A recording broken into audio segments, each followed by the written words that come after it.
안녕하세요. 미래 관찰일지입니다. 조비 에비에이션이 또 한 번 역사를 썼습니다. 이번 3분기 실적 발표에서 조비는 드디어 FAA 형식 인증의 최종 단계인 IA 시험용 항공기의 초기 전원 공급 테스트를 시작했다고 공식화했습니다. 이건 단순한 절차가 아닙니다. FAA가 이제 상업 운항을 위한 최종 검토를 시작한다고 공식적으로 인정했다는 뜻입니다. 지금 조비는 될까 안 될까를 논하는 단계가 아닙니다. 이제는 얼마나 빨리 얼마나 크게 시장을 선점할 수 있느냐를 두고 경쟁하는 국면으로 넘어갔습니다. 이번 어닝콜에서 조벤 비버트는 그 여정을 직접 정리했습니다. 그는 말했습니다. 우리는 형식 설계와 인증 전략 그리고 제조 시스템이 하나의 완전한 자산으로 수렴되는 순간을 맞이했다. 이 한 문장은 조비의 10년 준비가 마침내 상업화 단계에 돌입했음을 선언하는 것입니다. 올해 조비는 FAA 승인 품질 관리 시스템 아래에서 상업용 적합 부품을 본격 생산하기 시작했고 L3 해리스와의 하이브리드 항공기,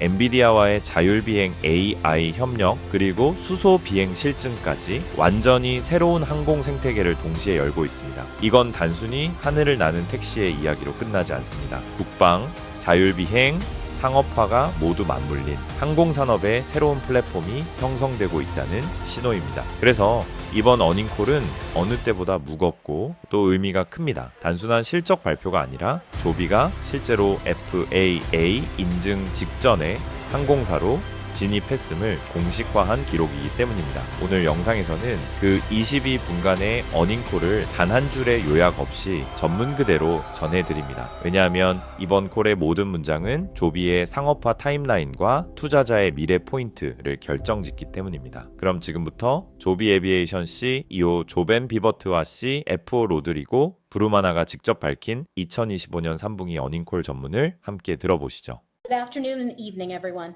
Thank you for joining us for Joby Aviation's third quarter 2025 financial results conference call. I'm Teresa Thurathiel, Joby's head of investor relations. We will begin the discussion with comments from JoBen Bevert, founder and chief executive officer, and Rodrigo Brumana, chief financial officer. For the Q&A portion of today's call, we'll also be joined by our executive chairman, Paul Sciarra, and Blade CEO, Rob Weisenthal. Please note that our discussion today will include statements regarding future events and financial performance, as well as statements of belief, expectation, and intent. These forward-looking statements are based on management's current expectations and involve risks and uncertainties that could cause actual results to differ materially from those expressed or implied. For a more detailed discussion of these risks and uncertainties, please refer to our filings with the SEC and the safe harbor disclaimer contained in today's shareholder letter. The forward-looking statements included in this call are made only as of the date of this call, and the company does not assume any obligation to update or revise them. Also, during the call, we'll refer both to GAAP and non-GAAP financial measures. A reconciliation of non-GAAP to GAAP measures is included in our Q3 2025 shareholder letter, which you can find on our investor relations website, along with a replay of this call. And with all of that said, I'll now turn the call over to JoBen. Thank you, Teresa, and thank you everyone for joining us today as we discuss our third quarter 2025 results. The past few months have been momentous for our team, as well as demonstrating the remarkable potential of our aircraft by flying in front of hundreds of thousands of people here at home and overseas. We've also moved the ball meaningfully down the field on certification, and we've passed one of the most important milestones in Joby's history to date. As we announced this morning, we have now begun power-on testing of the first of several aircraft we will build for TIA, or Type Inspection Authorization. Entering TIA is widely understood as marking the final stage of the certification process and is a very strong indicator of a company's ability to reach type certification. This is the moment when our certification strategy, our intended type design, and our manufacturing processes all converge into one physical asset. Let's take each of these in turn. First, our certification strategy. It might sound simple, but our certification strategy is the result of more than a decade of working alongside the FAA to develop a certification basis, the means of compliance for our aircraft, certification plans, and test plans. These are the documents we've been talking about quarter after quarter in these calls, and they are absolutely required to get to TIA. Second, having a stable design is the result of years of focused engineering and testing, using the same design and putting it through thousands of hours of testing on the ground and in the air. If you continue to make changes to your design, you can't enter TIA with a high degree of confidence that you'll complete it expediently. Finally, on manufacturing processes, this aircraft is one of a series that we are producing under Joby's FAA-approved quality management system.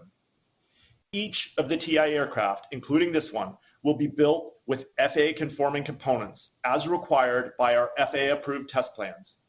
Each of the relevant components will be built to FAA DER, or Designated Engineering Representative, approved designs, and then inspected and signed off by FAA Designated Airworthiness Representatives, or DARs. This process adds a lot of overhead to the build processes.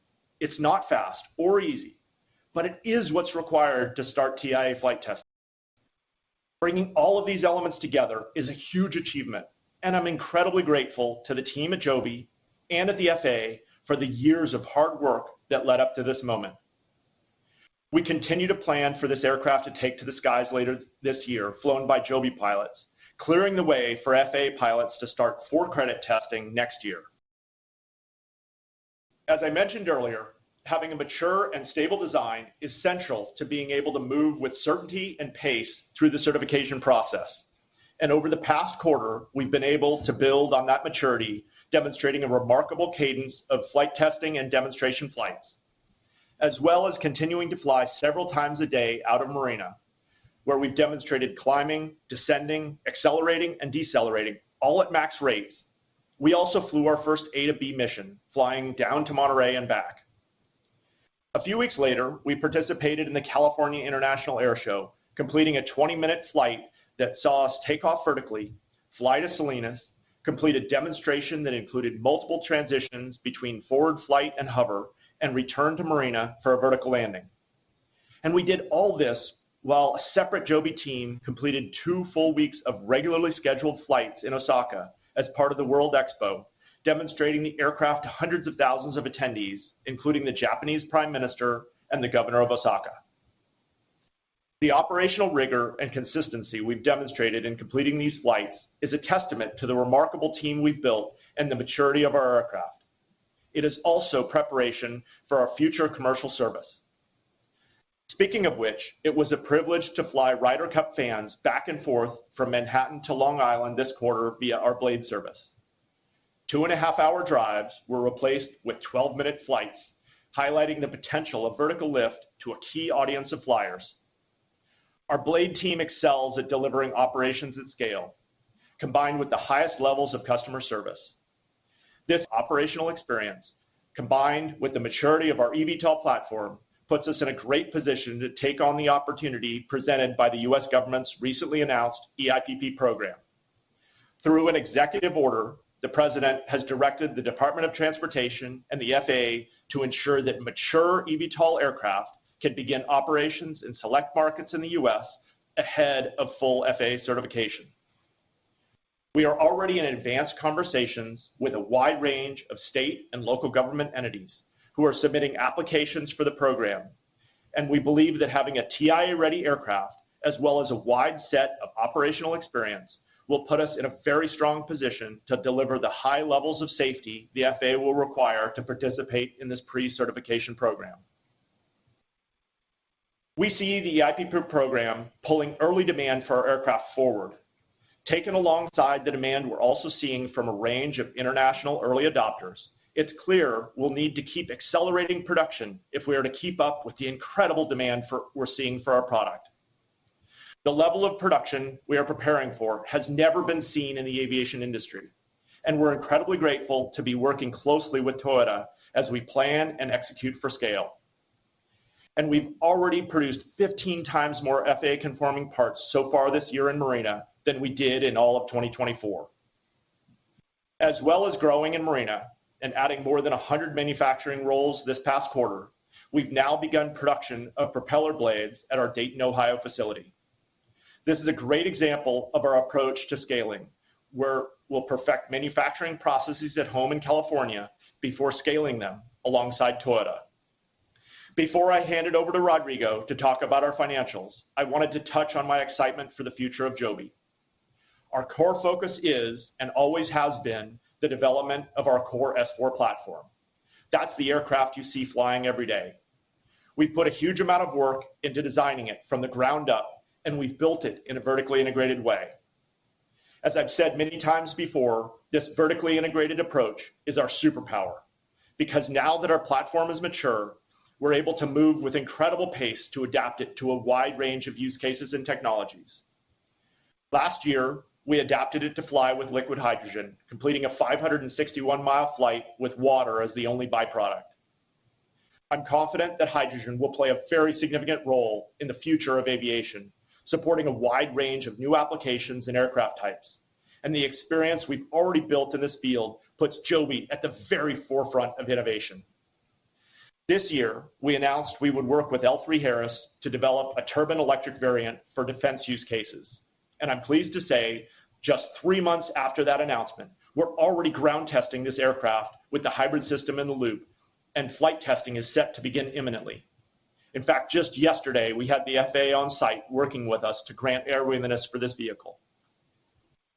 L3Harris has been a great partner on this journey, and we remain on track to demonstrate the full capabilities of this aircraft in the coming quarters and compete for some of the $9 billion the U.S. Department of War has requested for the acquisition of resilient, autonomous, and hybrid aircraft in the FY26 budget. Joby's approach to vertical integration puts us in a unique position to move from concept to demonstration and from demonstration to deployment at a pace that's almost unheard of in today's aerospace industry. And it demonstrates the value of dual-use technologies, allowing us to get new tools into the hands of America's troops as quickly and cost-efficiently as possible against the rapidly evolving national defense landscape. That advantage also counts when it comes to autonomy.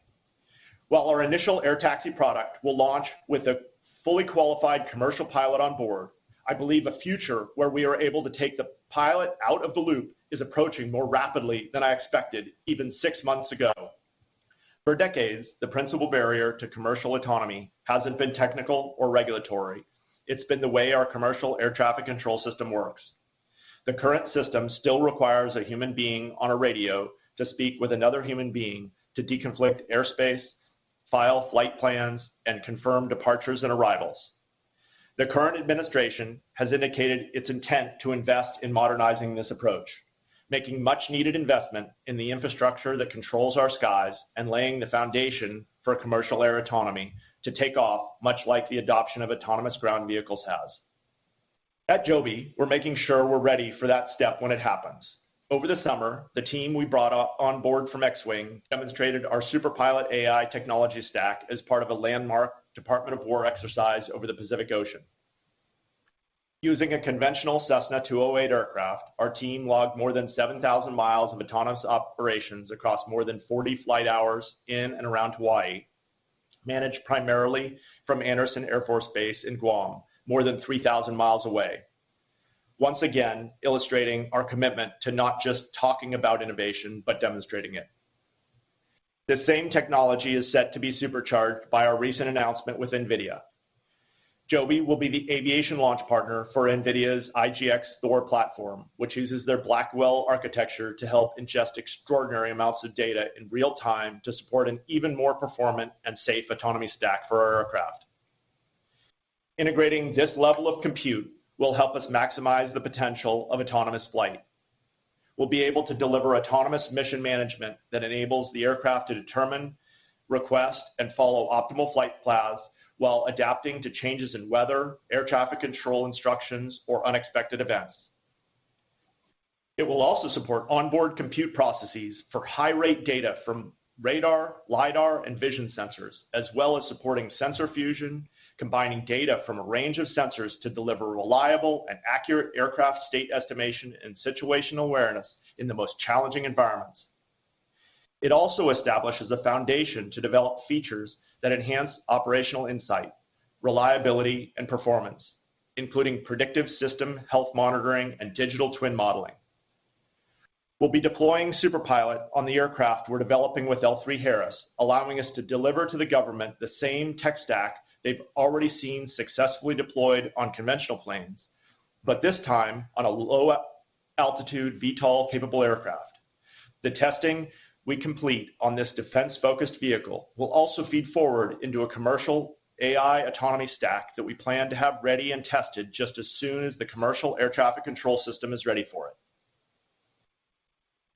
The level of technological and regulatory progress we're seeing today is unprecedented, and it is matched by an incredible commitment to aerial innovation at both the state and federal level.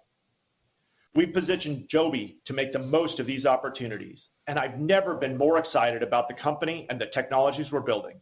Rodrigo, over to you. Thank you, Joe Ben, and good evening, everyone. During the third quarter of 2025, we made several important advancements, further positioning Joby to create durable, long-term value for our shareholders. When we spoke last quarter, I identified 3 areas of focus: implementing a disciplined capital strategy, scaling methodically, and translating our technical and regulatory progress into long-term value. Let's talk about capital strategy first. At Joby, we are shaping a new industry and bringing an entirely new technology to market. This requires substantial efforts across engineering, regulation, partnerships, infrastructure, and manufacturing. To achieve this, we are strengthening our balance sheet. At the end of the quarter, we had approximately $978 million in cash and short-term investments. In October, we added net proceeds of approximately $576 million, further strengthening our position. This gives us the financial strength to continue to lead the industry and bring new innovations to markets across the globe. Next is scaling. We are investing now to build capacity for global air taxi demand. We are methodically scaling manufacturing, and we are very fortunate to have Toyota with us on that journey. As Joe Ben said, propeller blades are a critical component and the highest part count on our aircraft. We have started to leverage our Ohaio facility to begin ramping our production of propeller blades. Ohaio has the skilled labor, the supply chain network, and the space to scale our production as we grow. Scaling also means preparing our global operations. Following our acquisition of Blade, we are already running a network of high-frequency routes in New York and Europe, connecting major airports like JFK in prime locations like Nice to Monaco and Manhattan to the Hamptons. These routes are the blueprint for electrified air taxi service, proving the model today so we can transition seamlessly once our aircraft is certified. At the same time, in addition to our successful flight demonstrations in Japan with ANA, we also expanded our global partnership with Uber to include Blade services.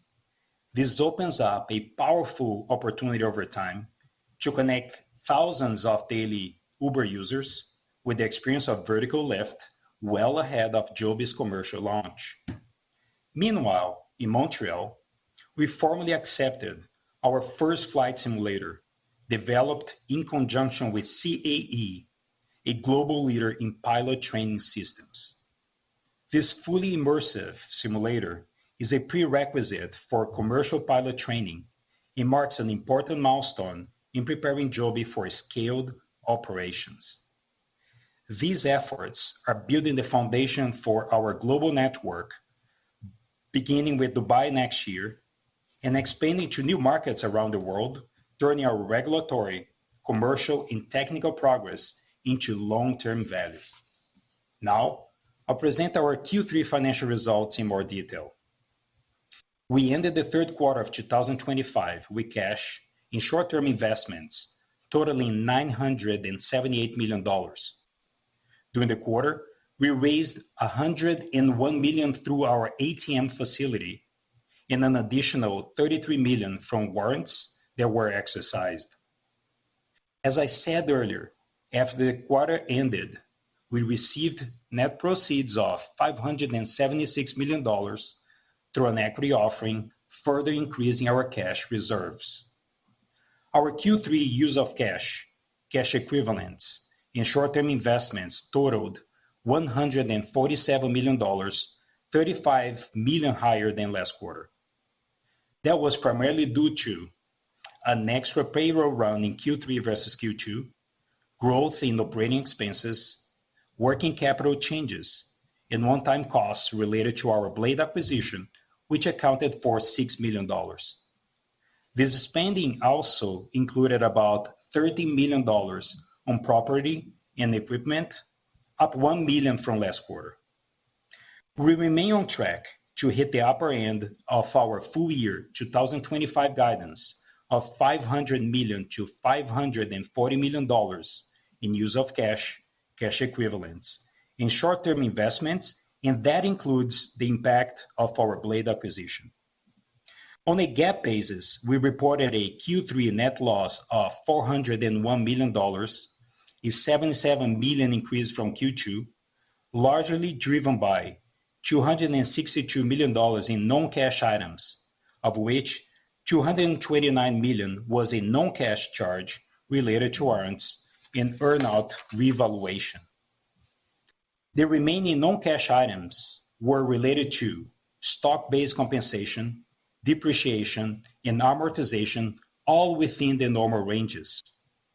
The large non-cash revaluation charge related to warrants and earn-out shares was due to the increase in our share price, which negatively impacts the calculation and gets updated every single quarter. 잠깐, 여기서 일반 투자자들이 듣기에 조금은 낯선 금융시장의 논리가 숨겨진 표현이 나왔습니다. 바로 워런트와 언아웃 재평가 비용입니다. 이건 재무제표를 볼 때 핵심 가치를 흐리게 만들 수 있는 회계상의 개념입니다. 워런트란 쉽게 말해 미래에 정해진 가격으로 주식을 살 수 있는 쿠폰 같은 권리 증서입니다. 예를 들어 조비 주식을 $10에 살 수 있는 쿠폰이 있다고 해볼게요. 만약 주가가 $15로 올랐다면 그 쿠폰 한 장의 내재 가치는 최소 $5가 되는 거죠. 조비는 투자 유치 단계에서 이러한 워런트를 파트너들에게 발행해둡니다. 그런데 주가가 오르면 오를수록 이 쿠폰의 가치, 즉 회사가 미래에 내줘야 할 잠재적인 의무가 커집니다. 회계장부에서는 이걸 마치 미래에 갚아야 할 빚처럼 인식합니다. 그래서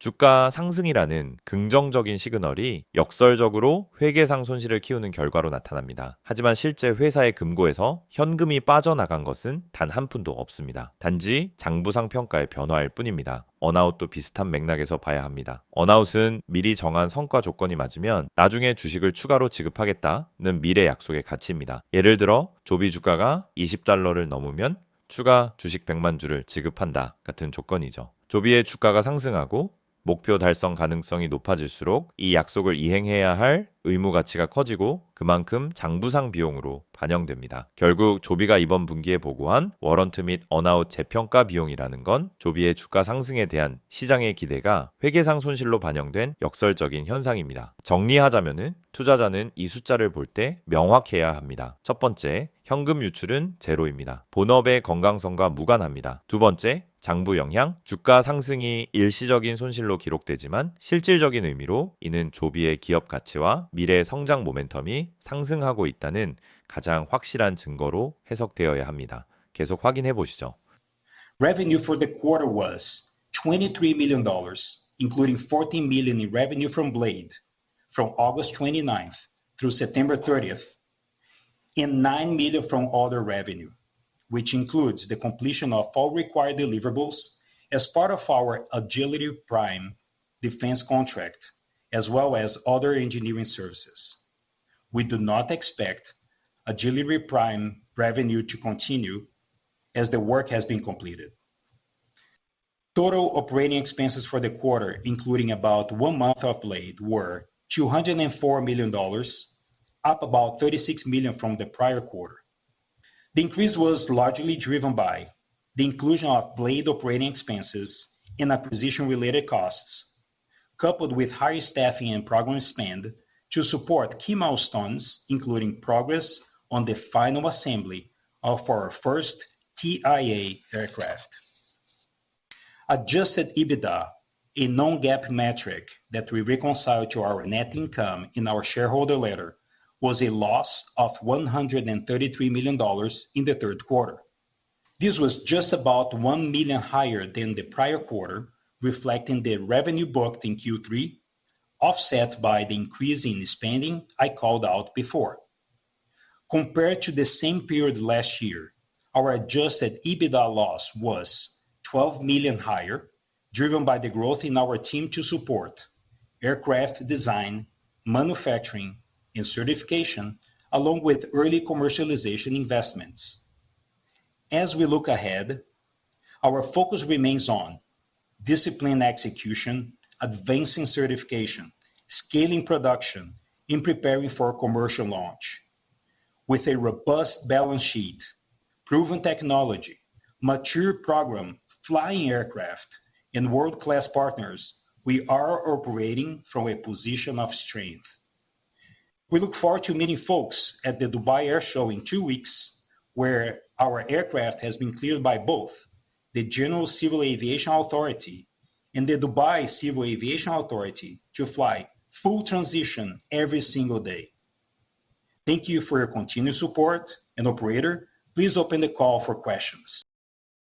네, CEO와 CFO가 직접 밝힌 21분간의 조비 공식 발표 전문을 모두 들으셨습니다. 이 방대한 자료를 통해 확인된 건 단 하나입니다. 조비는 더 이상 가능성의 단계를 지나 실행의 단계에 들어섰습니다. FAA 인증의 마지막 관문인 TIA에 돌입한 지금 이 회사는 더 이상 실험 기업이 아니라 상업 운항을 준비하는 항공사입니다. 조비가 목표로 하는 건 소수의 부자가 아닌 대중이 이용하는 새로운 교통 인프라, 즉 하늘 위의 도심 교통망입니다. 이번 어닝콜은 그 여정의 공식적인 시작점이었습니다. 그리고 그 시작은 단순한 기술 발표가 아니라 향후 매출 구조와 기업 가치를 완전히 바꿔놓을 수 있는 전환점입니다. 많은 기술주들이 바로 이런 순간, 즉 인증과 상업화 직전의 구간에서 가장 큰 리레이팅을 경험했습니다. 지금 조비는 FAA 인증 최종 단계, 글로벌 노선 진입, 대량 생산 체계라는 세 가지 트리거를 동시에 앞두고 있습니다. 항공의 역사는 늘 처음 나는 기업이 시장을 바꿔왔습니다. 그리고 지금 그 자리에 조비가 서 있습니다. 조비가 하늘을 날기 전에 우리는 그 아래에서 미리 올라타야 합니다. 이제 그 선택은 여러분의 몫입니다. 지금까지 미래 관찰일지였습니다. 여러분의 좋아요와 댓글 참여는 이 채널이 더 깊이 있고 수준 높은 콘텐츠를 만드는데 큰 힘이 됩니다. 여러분의 긴 여정이 결국 큰 배움과 수익으로 이어지길 바랍니다. 감사합니다.